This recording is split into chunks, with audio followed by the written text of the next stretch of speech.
নমস্কার বন্ধুরা, আপনারা শুনছেন অমর বাণীর নতুন একটি পর্বে। আচ্ছা, শেষ কবে আপনি রাগের মাথায় এমন কিছু বলে ফেলেছিলেন যার জন্য পরে আপনাকে অনুশোচনা করতে হয়েছে? হয়তো প্রিয়জনকে কটু কথা শুনিয়েছেন বা অফিসের রাগে ফোন আছাড় মেরে ভেঙে ফেলেছেন। আমরা সবাই জানি রাগ খারাপ, তবুও আমরা রেগে যাই। আজকের পর্বে আমরা শুনব গীতায় শ্রীকৃষ্ণ রাগের পরিণাম সম্পর্কে কী বলেছেন, এবং শুনব একটি ছোট্ট গল্প যা শোনার পর পরের বার রাগ করার আগে আপনি দুবার ভাববেন। শ্রীমদ্ ভগবদ্গীতার 2য় অধ্যায়ের 63 নম্বর শ্লোকে শ্রীকৃষ্ণ রাগের এক ভয়ঙ্কর চেন রিয়াকশনের কথা বলেছেন। শ্লোকটি হল, ক্রোধাৎ ভবতি সম্মোহ, সম্মোহাৎ স্মৃতি বিভ্রম, স্মৃতি ভ্রংশাৎ বুদ্ধিনাশ, বুদ্ধিনাশাৎ প্রণশ্যতি।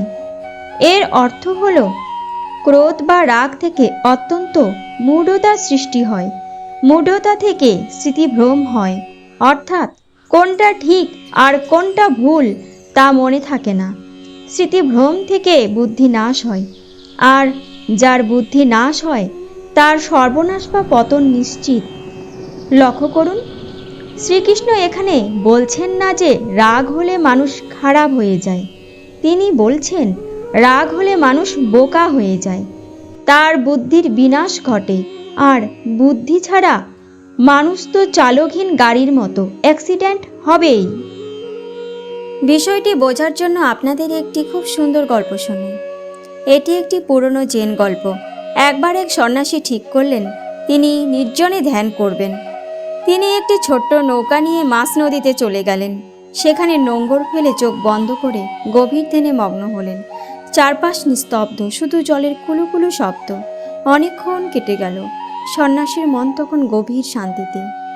হঠাৎ একটা বড় ধাক্কা লাগলো তার নৌকায়। কেউ একজন এসে সজোরে তার নৌকায় ধাক্কা মেরেছে।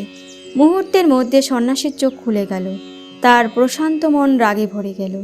তিনি মনে মনে ভাবলেন, কোন অন্ধমাঝি এটা? এত বড় নদী ফাঁকা পড়ে আছে, আর সে এসে আমার নৌকাতেই মারল। তিনি রাগে চিৎকার করে গালি দেওয়ার জন্য মুখ খুললেন এবং তাকালেন ওই নৌকাটির দিকে। কিন্তু তাকিয়েই তিনি চুপ হয়ে গেলেন। তার মুখের কথা মুখে আটকে গেল। কেন জানেন? কারণ ওই নৌকাটি ছিল খালি, ওতে কোনো মাঝি ছিল না। ওটা সম্ভবত বাঁধন ছিঁড়ে স্রোতের টানে ভেসে এসে তার নৌকায় ধাক্কা মেরেছে। যে মুহূর্তে তিনি দেখলেন নৌকাটি খালি, তার সব রাগ মুহূর্তের মধ্যে উবে গেল।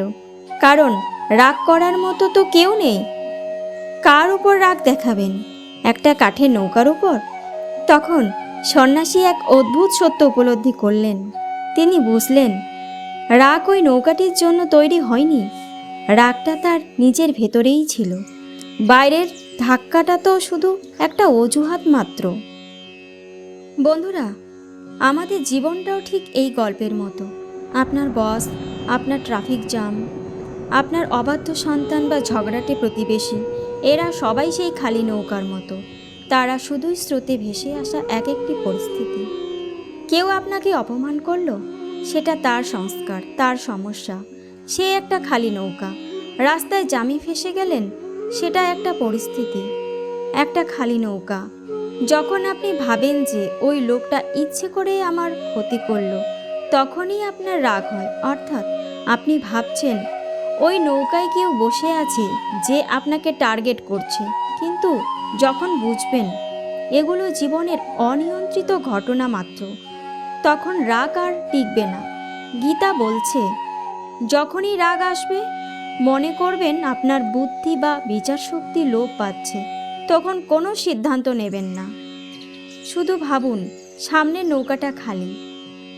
তাই পরের বার যখন কেউ আপনাকে খোঁচা মেরে কথা বলবে বা কোনো পরিস্থিতি আপনার বিরুদ্ধে যাবে, প্রতিক্রিয়া দেখানোর আগে নিজেকে প্রশ্ন করুন, আমি কি একটা খালি নৌকার উপর চিৎকার করছি? দেখবেন আপনার রাগ হাসিতে পরিণত হয়েছে। আজকের এই গল্প এবং গীতার শিক্ষা যদি আপনার ভালো লেগে থাকে, তবে অবশ্যই লাইক করুন এবং কমেন্টে জানান আপনার জীবনের খালি নৌকা কোনটি, যার উপর আপনি প্রায়ই রেগে যান। চ্যানেলটি সাবস্ক্রাইব বা ফলো করতে ভুলবেন না। দেখা হবে আগামী পর্বে নতুন কোনো জীবন দর্শন নিয়ে। ততক্ষণ শান্ত থাকুন, সুস্থ থাকুন। নমস্কার।